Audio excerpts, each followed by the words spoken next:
Assalamualaikum warahmatullahi wabarakatuh. Salam sehat kawan Diska. Kembali lagi kita berjumpa di Info Sehat, informasi seputar kesehatan tentunya bersama kawan Diska. Bagaimana kabarnya hari ini kawan? Semoga kawan Diska di rumah selalu diberi kesehatan dan tentunya rezeki yang berkah dan juga barokah untuk keluarga kawan Diska di rumah. Telah hadir di studio kawan Diska narasumber kita. Nah, ini setiap puskesmas Sukosari pasti 2 orang kawan Diska nih. Saya juga tidak tahu kenapa ini. Nah, untuk topik siang hari ini kita akan membahas tentang PTM nih. Nah, apa itu PTM? Nanti disimak selengkapnya, dan jika ada pertanyaan bisa langsung ditulis di kolom komentar kita, bisa ke narsum kita ataupun ke DM kita juga nanti. Kalau acaranya sudah selesai bisa nonton di IG dan YouTube kita. Kita sapa dulu nih narasumber kita kawan Diska. Ada Dokter Garba dan Mbak Nini Puji nih. Bagaimana kabarnya hari ini? Baik, insya Allah baik. Insya Allah baik, alhamdulillah. Nah, dari Puskesmas Sukosari nggih ini teman-teman. Iya Mas. Ya, dari Sukosari. Nah, kali ini nih dokter dan Mbak Nini ini kita akan membahas PTM nih. Mungkin review dulu apa itu PTM nih, penjelasannya nih. Mungkin dari siapa dulu, monggo. Dokter Garba dulu boleh, monggo.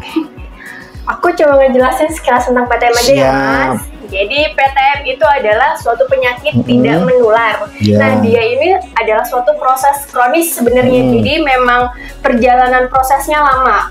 Penyebabnya itu salah satunya dari faktor kehidupannya dia, dari gaya hidupnya, dari kebiasaannya, seperti itu Mas. Oke, jadi penyakit tidak menular. Jadi seperti itu ya kawan Diska. Mungkin bisa dari gaya hidup kita, pola makan juga berpengaruh kah?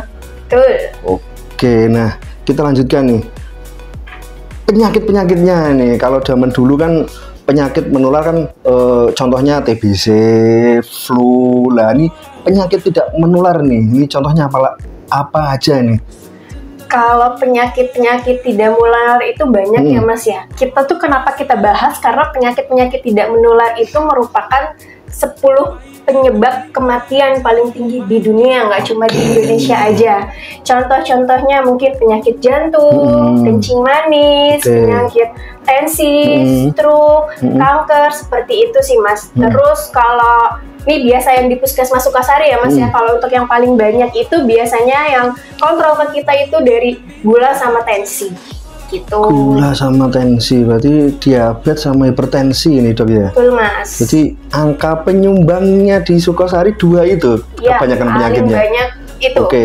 Paling ya dok, kita paling sering bikinkan rujukan juga untuk penyakit diabetesnya itu ke rumah sakit paling sering, sehingga untuk penyakit gula sama hipertensi itu kan harus kita jaga, takutnya mengarah ke yang lainnya tadi Mas Obi, seperti jantung, stroke itu tadi. Makanya harus yang ibaratnya ibunya ya dok ya, ibunya itu berawal dari hipertensi dan gula, diabetes mellitus itu tadi.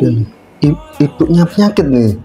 Iya, jadi maksudnya tuh gini Mas, berawal biasanya tuh dari tensi yang tinggi, gula yang tinggi, itu bisa menyebabkan ke yang lain-lainnya, seperti ke penyakit jantung, itu bisa jadi penyakit jantungnya, ke ginjalnya juga kena, kalau ke pembuluh darah otak dia bisa menyumbat di daerah otaknya, di mata bahkan bisa menyebabkan kebutaan juga. Makanya itu perlunya kita PTM tuh kenapa sih kayak sering digembor-gemborin? Nah, perlunya diedukasi ke masyarakat biar menghindari keparahan-keparahan yang lainnya. Oke, jadi sebelum mengakibatkan penyakit yang lebih parah lagi ya dok ya, seperti itu. Jadi 2 itu ya kawan Diska, awalnya istilahnya, jadi dari diabetes sama hipertensi. Nah, untuk rentang usianya di Puskesmas Sukosari kebanyakan kasusnya usianya? Kalau untuk apakah yang sudah yang masih remaja atau dewasa itu juga banyak dok dan Mbak Nini Puji ini? Rentang usianya. Ini dari kita kan ada kegiatan ya Mas Oki, selain dari rawat jalan di Puskesmas Sukosari, ada 2 puskesmas pembantu juga, dan satu juga ada Posyandu ILP. Itu ada, kita pernah saya temukan di usia 40 tahun. Jadi di rentang usia 40 tahun ke atas mungkin saja ada beberapa yang di usia 20 tahun. Ada beberapa sih Mas sebenarnya yang mulai 30, under 30 itu sudah mulai tensinya 140, bahkan aku pernah ketemu juga tensinya 170. Berarti kan PTM ini kan kalau bisa kan memang disebar luaskan, itu kan fungsinya biar ya jangan sampai kita mencegah lah, jangan sampai hal-hal yang tadi itu yang semakin memburuk itu semakin parah lagi. Nah jadi tidak usia, tidak menunggu usia lanjut pun banyak, sudah faktor resiko sudah lampu kuning gitu ya Dok ya Mbak Nini Puji ya. Mulai. Nah untuk penyakit tidak menular ini apakah bisa dicegah? Monggo siapa? Bisa dicegah Mas Oki. Makanya mulai kita terapkan perilaku cerdik ya. Mungkin banyak yang sudah mendengar kata-kata cerdik. Untuk cerdiknya sendiri itu apa ya? Untuk C-nya cek kesehatan secara rutin. Monggo bisa ke puskesmas terdekat ya. Kalau di Madiun kan tersebar 6 puskesmas. Dan masing-masing puskesmas itu juga ada puskesmas pembantu. Selain itu, selain ke puskesmas, monggo boleh ke Posyandu ILP Mas Opi. Itu malah mungkin lebih dekat dari rumah ya Mas Opi ya. Selain itu yang kedua, E-nya nyahkan asap rokok. Ahli hisap nih. Terus yang ke cerdik, untuk R-nya rajin aktivitas fisik dan latihan fisik. Jadi biasanya aktivitas fisiknya itu kita anggap sudah ini ya dokter ya, sudah merasa apa itu seperti sapu-sapu di rumah itu kurang sebenarnya. Jadi ditambah dengan latihan fisik. Untuk latihan fisiknya monggo bisa seperti jalan cepat, jogging seperti itu. Dan untuk saat ini sepertinya spot-spot apa Mas Sofi untuk kegiatan berolahraga dan jogging sudah banyak ya yang di lingkungan pemerintah Kota Madiun seperti lapangan, taman-tamannya sudah banyak nih. Seperti itu stadion juga dekat dengan wilayah masing-masing. Untuk apa tadi dok? R rajin olahraga, ini D-nya diet seimbang. Ini berat ini. Isi piringku seperti itu. I-nya cerdik, istirahat yang cukup, dan K-nya kelola stres. Ini nggak boleh banyak pikiran kawan Diska. Mungkin aku boleh tambahin ya Mas? Boleh Dok, monggo Dok. Siap. Nah kalau untuk Posyandu ILP mungkin kan beberapa orang tuh tidak tertarik ke sana, katanya tensi doang. Cuman sebenarnya di Madiun ini tergantung puskesmasnya masing-masing ya Mas ya, untuk kebijakannya seperti apa. Untuk Puskesmas Sukosari biasanya dilakukan per 3 bulan ya Mbak ya, ada pemeriksaan tambahan seperti gula darah, kolesterol, sama asam urat. Nah kita di bulan ini kebetulan ada pemeriksaan 3-3-nya. Jadi monggo untuk yang di wilayah Sukosari buat datang ke Posyandu ILP kita. Gitu. Terus aku juga nambahin tadi kan ada untuk upaya berhenti merokok. Nah, di kita juga ada yang namanya poli untuk berhenti merokok. Jadi nanti teman-teman atau kawan-kawan Diska yang ada keinginan atau niatan untuk berhenti merokok, mungkin bisa datang ke kami, nanti kita sampaikan ke teman kami yang memang lebih ahli untuk upaya-upaya berhenti merokok, cara-caranya, kiat-kiatnya, biar nanti kita sampaikan ke mereka, biar nanti niatan atau keinginan kawan-kawan Diska ini bisa tersampaikan dan jadinya benar-benar bisa untuk berhenti merokok kayak gitu. Terus nanti untuk olahraga aku sedikit nambahin ya Mbak. Untuk olahraga sih yang Mbak Nini tadi bilang tuh benar, dia itu olahraga itu di luar aktivitas sehari-hari ya. Jadi paling enggak 15-30 menit per harinya. Kalau bisa setiap hari, soalnya minimal olahraga itu 150 menit per minggunya Mas. Jadi kalau bisa kan Madiun nih sudah kayak mendorong nih untuk kita melakukan aktivitas-aktivitas di luar ya, dengan adanya banyak taman-taman atau adanya kayak lapangan-lapangan. Nah kan itu kan harusnya lebih termotivasi lagi. Itu sih paling. Tadi sempat disebutkan nih di ILP ya, gratis kah Dok? Gratis. Di klinik Apa tadi? UBM. UBM juga gratis kah? Gratis. Oke, syaratnya hanya pakai KTP ya? Ya. Oke, nah itu ya kawan Rizka bisa memanfaatkan nih. Yang pertama cek 3 cek tadi ya, gula, kolesterol sama asam urat di ILP lingkungannya masing-masing nih. Atau yang punya niatan ya, bukan punya niatan, meniatkan untuk berhenti merokok nih. Nah, bisa datang ke Puskesmas Sukosari ini gratis, pelayanannya hanya membawa KTP. Nah, untuk pencegahannya dok, sama Mbak Nini Puji ini tadi mungkin hanya aktivitas fisik dan cerdik tadi ya.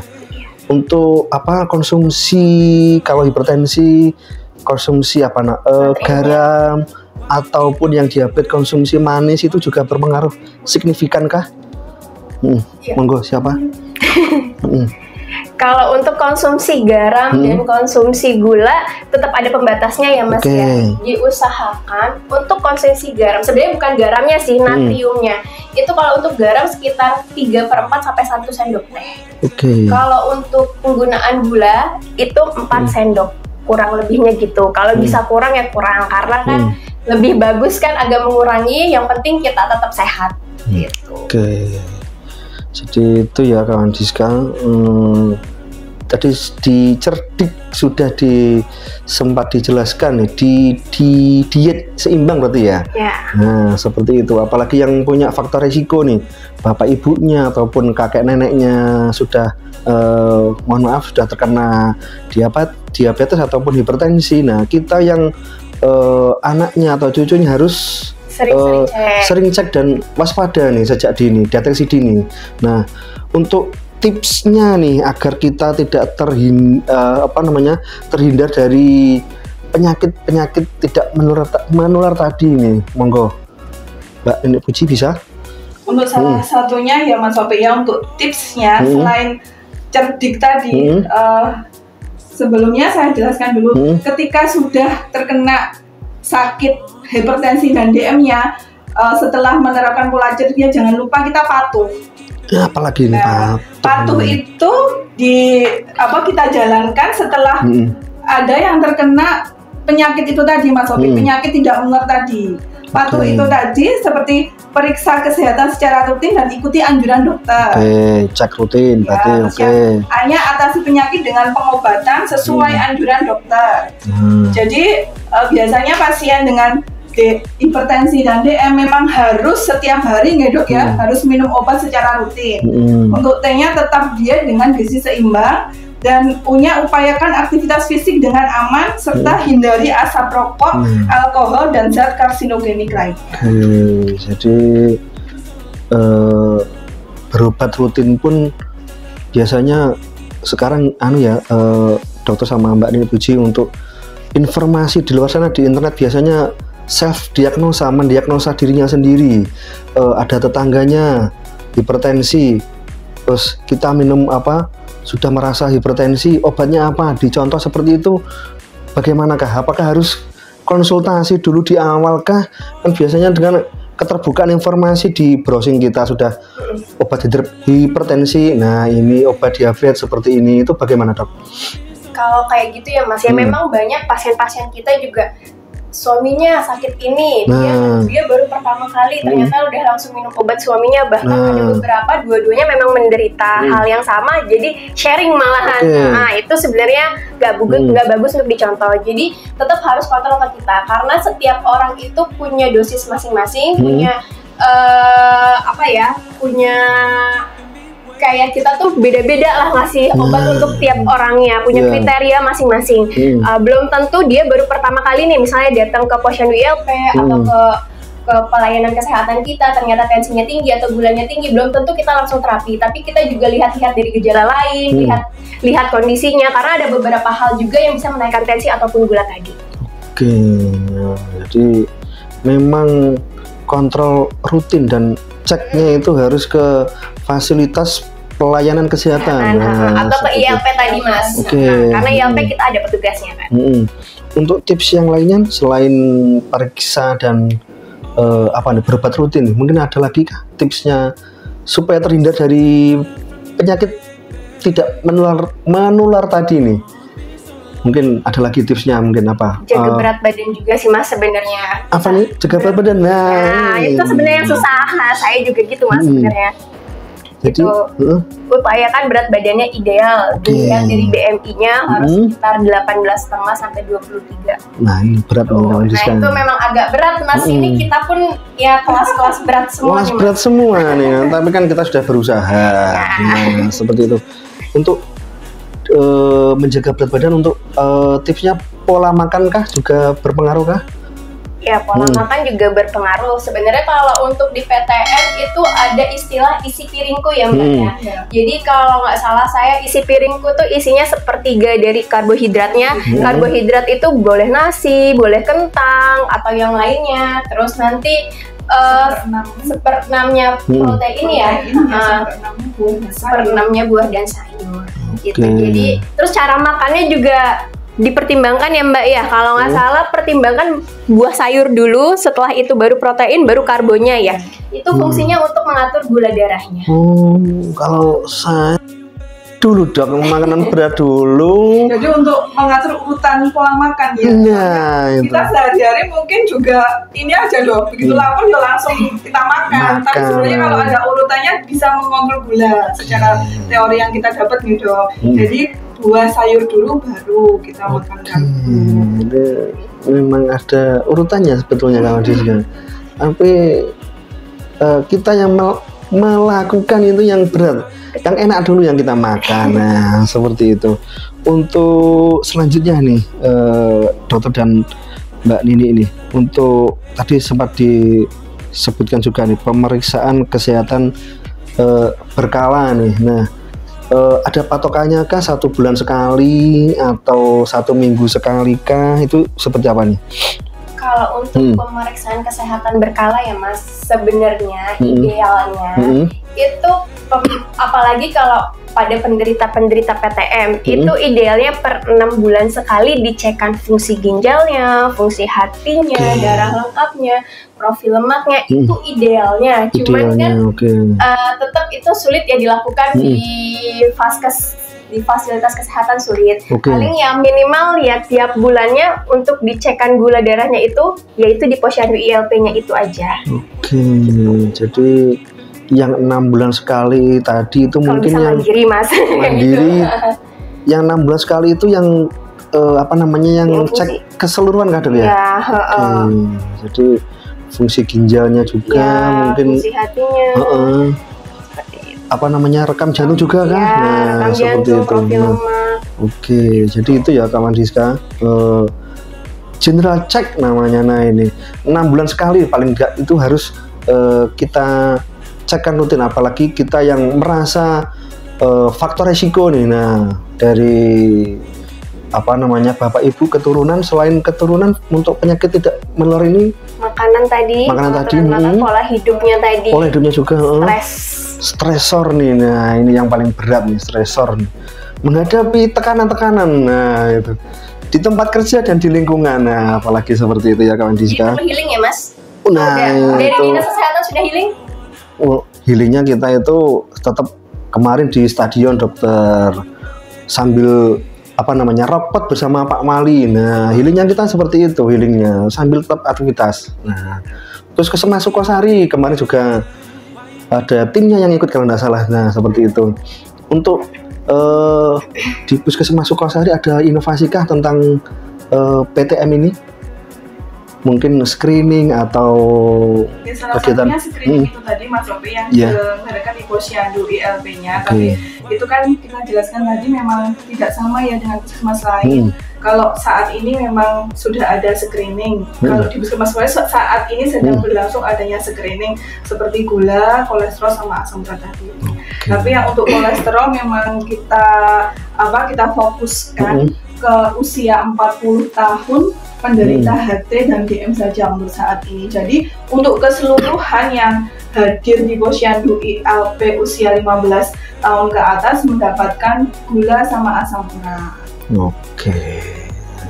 Itu ya kawan Diska, yang lingkup rumahnya di masuk wilayah Puskesmas Sukosari ini bisa dimanfaatkan ya. Apalagi sekarang nih Puskesmas Sukosari tengah melaksanakan screening tadi itu. Nah, bisa cek 3, kolesterol, asam urat, sama gula tadi. Nah, bisa juga datang ke puskesmas langsung, bisa kah? Bisa. Nah, seperti itu, dan gratis, jangan lupa kawan Diska. Nah, seperti itu bisa dimanfaatkan. Ada pertanyaan, sebentar saya cek dulu. Oh, tidak ada. Nah, mungkin terakhir nih, dokter sama Mbak Nini ini, pesan untuk kawan Diska di rumah nih, untuk apa namanya, tentang penyakit tidak menular ini, pesannya. Kalau untuk pesan sih kurang lebihnya sama ya Mas, kayak seperti kayak tadi pencegahan. Yang penting pola hidupnya dijaga, dari segi makanan, istirahat, mentalnya. Merokok, bagi yang merokok kalau bisa rokoknya dikurangin, apalagi kalau bisa dihentikan. Paling kayak gitu. Olahraganya ditambahin, mungkin yang tadinya cuman bersih-bersih rumah, mungkin jadi bisa jalan-jalan sekitar rumah, paling enggak 15 menit aja satu harinya. Istirahatnya itu harus cukup, paling enggak 8 jam dalam satu harinya. Terus untuk makan yang tadi isi piringku, paling kayak gitu, sama kontrol kesehatan secara rutin dan berkala. Nah, jadi itu ya kawan Diska.